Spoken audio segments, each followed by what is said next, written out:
I was caught off guard when I found out you weren't staying with us. I didn't make a reservation for you, and my mind went blank with frustration. We're on a family vacation that I never even wanted to go on in the first place, and now we're at a fancy hotel. My husband pretends not to notice the tension and walks away. "We'll see you at checkout, Emily," he says as he heads into the luxurious hotel with everyone else, leaving me behind. My name is Emily, and I just turned 30 this year. I'm a stay-at-home mom living with my husband, Spencer, my mother-in-law, Kate, and our son, Sean, who is now 3. Spencer and I met on a blind date 7 years ago, and married shortly after. Our life together has been ordinary and free of major conflicts, and we're known among the neighbors as a loving couple. 2 years after we married, we had Sean. Spencer was busy with work but was always actively involved in childcare. I had no complaints about him, and life was manageable. However, things began to change after Sean was born. 6 months ago, my father-in-law passed away, and Kate was set to move in with us. The last time I saw her, other than at our wedding, was when Spencer and I visited her to announce our engagement. It had been quite some time, and my first impression of her hadn't been positive. My father-in-law, on the other hand, was always kind to me and left me with a good impression. I remember his concerns about whether I was the right choice for Spencer and his worries that I might cause him trouble. His bluntness about these concerns stung, and although Spencer worked hard to win her approval, Kate's disapproving looks were hard to ignore. We eventually managed to get her approval with some persuasion, but I still resent how openly critical she was in front of me. When Kate and her belongings finally arrived at our house, I was determined to stay positive and do my best to get along with her. I helped her unpack and was relieved to see she was kind to Sean. Spencer and I divided the tasks. He handled the heavy items while I took care of the smaller things. Unpacking went smoothly, until a minor issue arose. "This is supposed to go over here," Kate commented, referring to a fake plant I had placed to brighten up the room. Although I was annoyed by her criticism, I moved the plant to where she wanted it. She then spent some time watching TV and didn't offer any help with the unpacking. I was busy managing Sean and finishing up the packing, but couldn't ask Spencer, who was resting after handling the heavy lifting, for help. I ended up finishing the task with mixed emotions, feeling the strain of trying to keep the peace. Tried to convince myself that Kate was just struggling with the change in her living situation and pushed aside my frustration towards her. However, her criticism persisted daily. One morning, after waking up early to prepare breakfast for everyone, I attempted to take a break. But Kate's voice cut through the quiet. "If you have time to rest, you should be cleaning up the house." She never gave me a moment's peace, constantly criticizing how I did things. Meanwhile, she was rarely home during the day and never seemed to lift a finger herself. The constant strain was wearing me down, so I decided to talk to Spencer about her behavior. "She must be having a hard time adjusting," I said, hoping for some support. But despite knowing how she treated me, Spencer didn't intervene. I would lay in bed each night, my hands on my forehead, overwhelmed and unable to sleep. No matter how I felt, my 3-year-old son would cry at night from the exhaustion. I struggled to get out of bed to comfort him, and Kate, disturbed by the noise, would shake me awake, scolding me for not attending to him sooner. "How can you still be sleeping when your son is crying? It's your job to take care of him," she would yell, berating me for my fatigue and inability to keep up. I didn't want to escalate things, so I quietly got up, but the stress left me with no sleep that night. When Spencer was off work the next day, I planned to cook lunch. Kate, however, had already started preparing the meal. When she placed the food on the table, one plate was noticeably missing.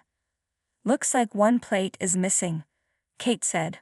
"I made it for Spencer, who works hard, and for my grandson. There's none for you. Make your own." I was stunned and hurt. It became glaringly clear that Kate's behavior was more than just criticism. It was deliberate mistreatment. I had been trying to ignore it for a while, but it was impossible to overlook any longer. I struggled to tolerate Kate's behavior, trying to convince myself that she was just being tough on me to make me a better wife. If I didn't keep thinking this way, I would have crumbled under the pressure. Unable to voice my frustrations to Kate directly, I confided in a friend after dropping Scene off at daycare. "That's definitely bullying. How are you holding up?" she asked, genuinely concerned. I detailed everything to my childhood best friend, who listened with empathy. Her concern and support overwhelmed me, and I finally broke down in tears. I had been battling my frustrations alone for too long. She reassured me that I was doing my best and that things would get better. "I'll help you. We'll figure something out," she promised. Although our conversation was brief because we both had commitments, I felt the weight lift from my shoulders. My friend suggested a couple of things. One idea was to use a recording device to capture what was being said in the house. On my way to pick up Scene, I bought a cheap recorder. When I got home, I found Kate out as usual, and took the opportunity to set up the recorder discreetly. While cleaning, I noticed a piece of paper that had fallen from a drawer in Kate's room. When I picked it up and unfolded it, I discovered it was a personal loan agreement for $20,000. I could hardly believe what I was seeing, but I decided it might be useful and tucked the paper into my pocket. After a while, Kate returned, and soon Spencer came home just in time for dinner. As we sat around the table, Kate began her usual complaints. Then out of the blue she mentioned, "By the way, my friend gave me a discount coupon for a one-night stay at a 5-star spa hotel." Her mention of the coupon seemed like a hint that she wanted to go. Spencer was enthusiastic about the idea, and even Scene seemed excited. I, on the other hand, wasn't thrilled and braced myself for what I anticipated would be an unpleasant experience. "Well, since you're here and you work so hard, you might as well join us," Kate said. I was taken aback. Hearing such an offer from someone who had been so critical of me was astonishing. Part of me wondered if she meant well, though I struggled to believe her offer wasn't made with some ulterior motive. She wanted to book everything for the next day. That night, I couldn't sleep, trying to decide what to do. By morning, I was still conflicted. I sat for a long time, pondering the trip. Scene wanted to go, but since Mom wouldn't be able to watch him, and it would be difficult to take him with me alone, needed Spencer's help. "You don't support me when your mother mistreats me. I don't want to go," I said. Spencer was at a loss for words. He knew I was right and was caught between wanting to please his mother and addressing my concerns. He pleaded with me to reconsider, so I decided to set a condition. "Fine, but first, take a look at this," I said, showing him the loan agreement I had found in Kate's room. Spencer's face went pale as he read the document, revealing Kate's $20,000 debt. He was shocked and couldn't believe his mother was in such financial trouble. "Can we help her pay this off? As her son, I can't just ignore it," he asked, knowing that I was responsible for managing our finances. "Of course," I replied, understanding the complexity of the situation. I declined Kate's offer.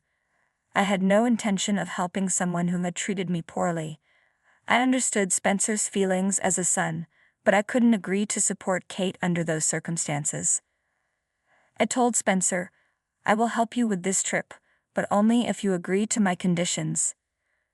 The first condition was that Spencer must intervene whenever Kate mistreated or overly criticized me. The second was that I would establish some ground rules for Kate, write them down, and post them around the house. If Kate couldn't agree to these conditions, we would have to ask her to leave. Spencer agreed to these terms, and we decided to implement them after the trip.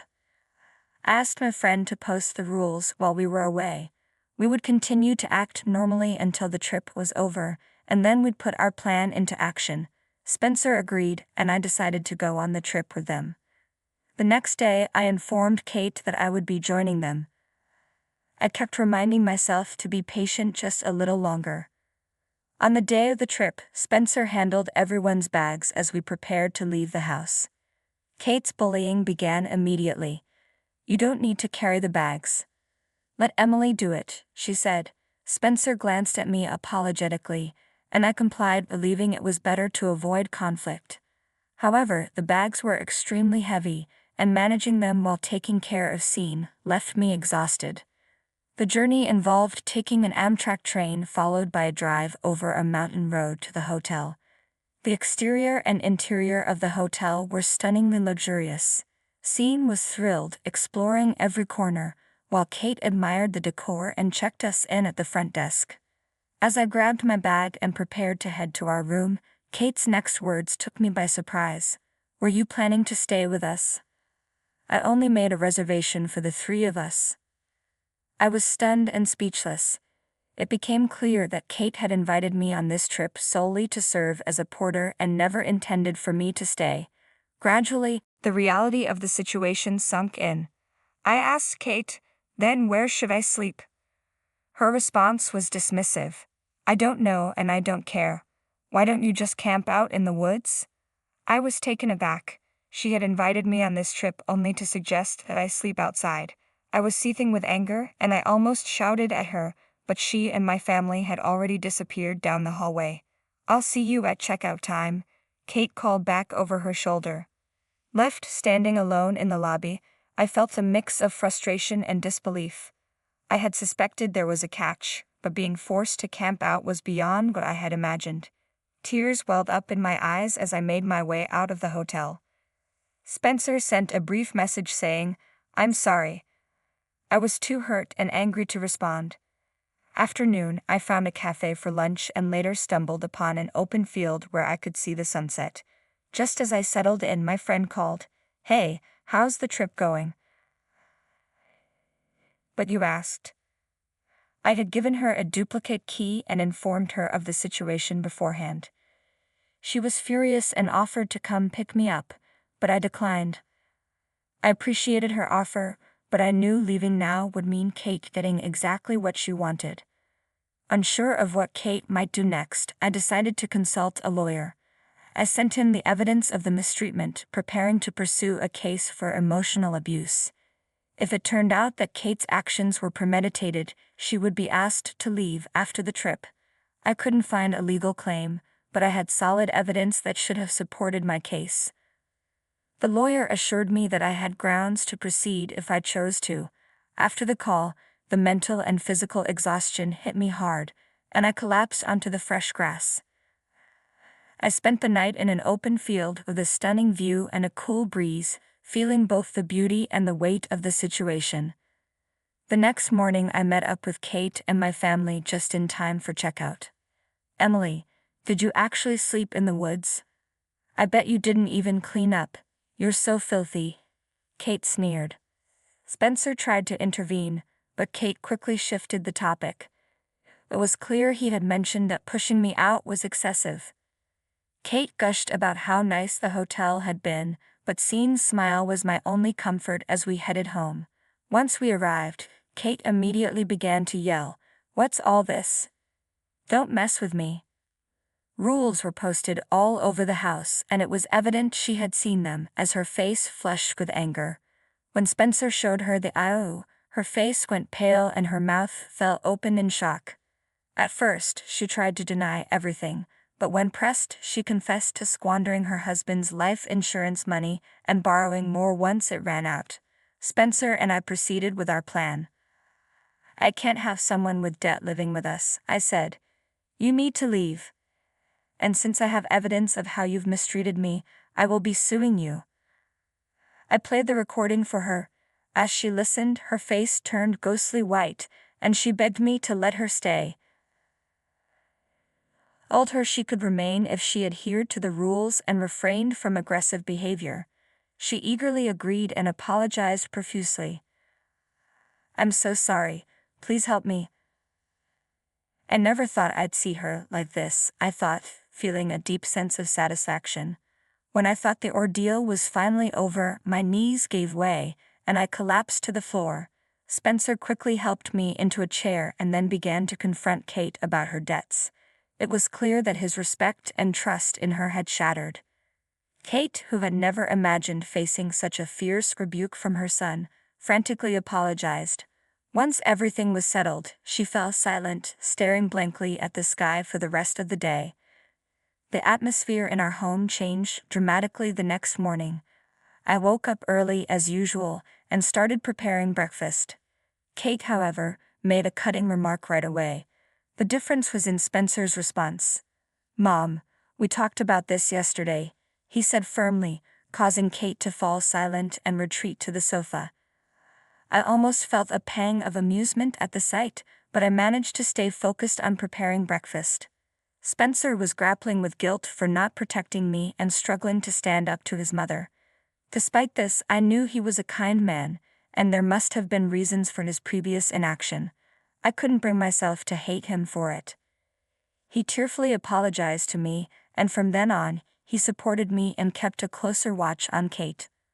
Her attitude toward me improved daily. While she still made occasional comments, they lacked malice. I hoped this new dynamic would last. For the first time, I could breathe easily and maintain a healthy mindset. The debt repayment was set at $700 a month. Spencer and I worked together to manage it as Kate was too elderly to work. I took a part-time job to balance work and home life, and Kate took responsibility for taking Sean to and from daycare. She did a good job with this. Spencer took over managing the family finances, which helped improve our situation little by little. No matter how much you love your husband, dealing with a difficult mother-in-law can make you consider divorce. Although I couldn't bring myself to do that, I reflected on how much easier life could have been if I had acted sooner. Still, finding that Io was a turning point that helped me rebuild my family. I was grateful to my friend for her support and encouragement. Without her, I might have faced a mental breakdown. I deeply cherish our friendship. Looking back, I feel a sense of accomplishment for holding my family together through the tough times. Even when I was exhausted and unmotivated, I made sure to fulfill my responsibilities to ensure a decent life for everyone. Though I may never fully forgive Kate, I intend to treat her kindly as my mother-in-law. Years have passed and my son has started preschool. We are nearing the end of paying off the debt and considering a move to a new house. Kate has begun helping me more, and my relationship with Spencer has improved significantly. We're even contemplating having another child. Our family is stable now, and I'm content with our progress. I will continue to do my best for my family, always striving to support and nurture them.